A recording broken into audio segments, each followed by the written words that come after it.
Avatar is my favorite story of all time. Every aspect of it, the characters, the world building, the plot, it's all top tier and every single character has a story to be told. Well, except for this guy. Screw this guy. But out of this phenomenal cast, one character stands out as having the best arc, and one character whose arc is kind of overshadowed. The standout character is Zuko, and the character he overshadows is the protagonist of the show, Aang. Now, I don't want any hate. A lot of people like Aang, but he's a protagonist of the show. He shouldn't be coming in 4th or 9th in popularity polls, especially when his rival, his antagonist Zuko, consistently gets 1st or 2nd. Of course, being one of the less popular main cast members in Avatar isn't really a knock. The competition's pretty stiff. I mean, Zuko, Iroh, Toph, these are some of the greatest characters of all time. But Aang could have been too, and you'd be surprised at whose fault that is. Anyway, the main reason I think we don't like Aang as much as Zuko is because the show doesn't do a good job of exploring his flaws. Every character has flaws. Zuko has a million of them. He's angry, emotional, awkward. Sokka starts out as sexist and insecure. Toph is so stubborn she refused to grow and doesn't like accepting help from people. But these are all flaws that are addressed in the show, and the characters learn. Aang doesn't really.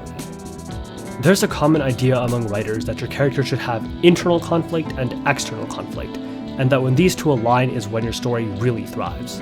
Zuko's internal conflict is between his father and his uncle, and in finding love. Throughout the story, he needs to accept that the real type of love that he wants isn't from the man who scarred his face, but from the man who's with him afterwards. This realization coincides with his external conflict of betraying the Fire Nation and joining Team Avatar. This is compelling on its own, but what takes it to the next level is that Zuko makes the wrong choice. He fails. He betrays Iroh at the crossroads of destiny and rejoins his father. Only when he realizes that he was wrong is he able to truly resolve that inner conflict and fulfill his real destiny. Aang is layered and has a ton of internal conflict, but unlike Zuko, he's never really allowed to fail. If you don't believe me, let's take a look. There are basically 2 internal conflicts that I found. 1, Aang has abandonment issues, and 2, his pacifism in the context of killing the Fire Lord. So on the first one, Aang has abandonment issues, which makes sense given that he lost his entire culture. In Bato of the Water Tribe in Season 1, he hides a scroll from Katara and Sokka that would lead them to their father because he's afraid they'll leave him. A lot of people hate this episode, but I actually love this idea. It's totally reasonable for Aang to have developed this level of attachment to Katara and Sokka. Aside from Bumi, they're the only people he knows in the entire world. Of course he'd be hesitant to let them go, and even make that kind of mistake. Could you imagine if you only had 2 people left in the world, and they could potentially leave you? The problem is that the writers don't clarify this for us. They don't contextualize just how much Katara and Sokka mean to Aang, and why he's so afraid of letting them go. And then when Katara and Sokka forgive him, he never explains the connection. Because we don't understand why he hides the scroll on an internal level, we can't really empathize with him. Everyone at some point has felt alone. Everyone has felt like they have nobody. All it would take is Aang saying something like, "I lost my people once, I don't want to be alone again," and it would make it kind of understandable. Compare that to Zuko, who's constantly shouting about his honor at every opportunity. Zuko is more obsessed with his honor than Aang is with Katara, or Iroh is with T. His place on the throne is all he talks about, whereas Aang, who you might even expect to be more emotionally intelligent than Zuko, doesn't talk about his own feelings on loneliness. With that said, the second and more important character arc for Aang is his pacifism, and this is where it really breaks down. Aang isn't allowed to make a mistake here, but that's not the writer's fault, it's by nature of the genre. Let me explain. Zuko's low point is him fighting alongside Azula in Ba Sing Se, completely betraying the one who really loves him. The equivalent low point for Aang, someone hesitant to injure or kill, would be killing someone, or at least seriously injuring them. It's not difficult to think of a scenario where he kills someone out of anger or necessity. He almost does it against the Sandbenders who took Appa, for example. But as it stands, his pacifism is never really challenged in any substantial way. He doesn't even need to go all the way, or do it himself. If someone else, maybe Jet for example, kills someone who deserved to die and people are better off for it, we could see a serious dilemma for Aang. Unfortunately, Avatar is a kids show, and so we'd never be able to see Aang's ideology challenged in any real way. As cool as it might have been to see Aang truly let loose, the studio would never have allowed it. So the challenge that Aang faces is mostly just a couple of conversations, which isn't compelling enough on its own. So, is there a way to fix this?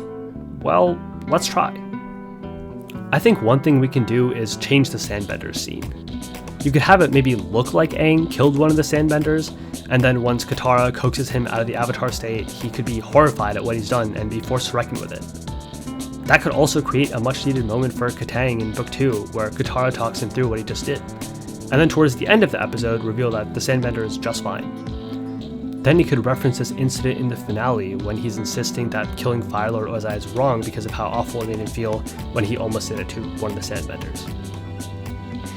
Speaking of the finale, Aang's solution to the pacifism conflict is some complete asshole bullshit. We have a lion turtle coming out of nowhere with no foreshadowing at all and conveniently give Aang energy bending, something never mentioned in the series up until that point.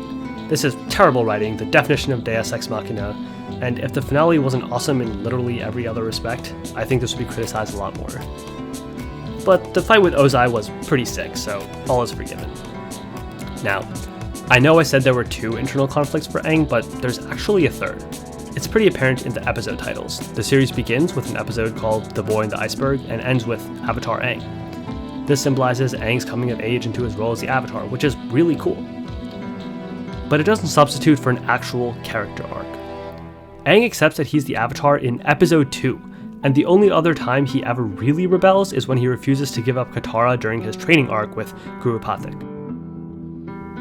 And that could have been a really cool conflict too, but unfortunately, it isn't really fleshed out either.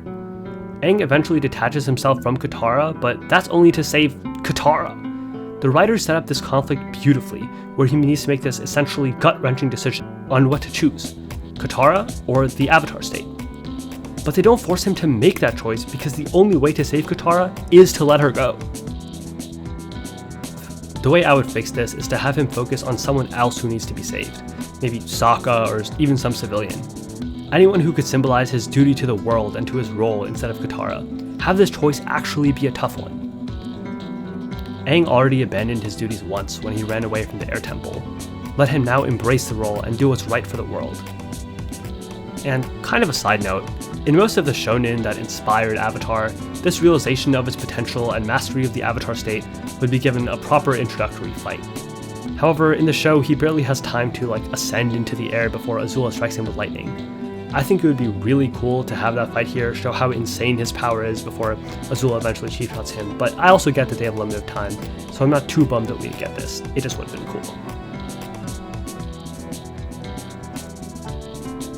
Anyway, once Aang wakes up in Season 3, I would love for some sort of conflict between Katara and Aang over him renouncing her, and kind of navigating what that means for their relationship.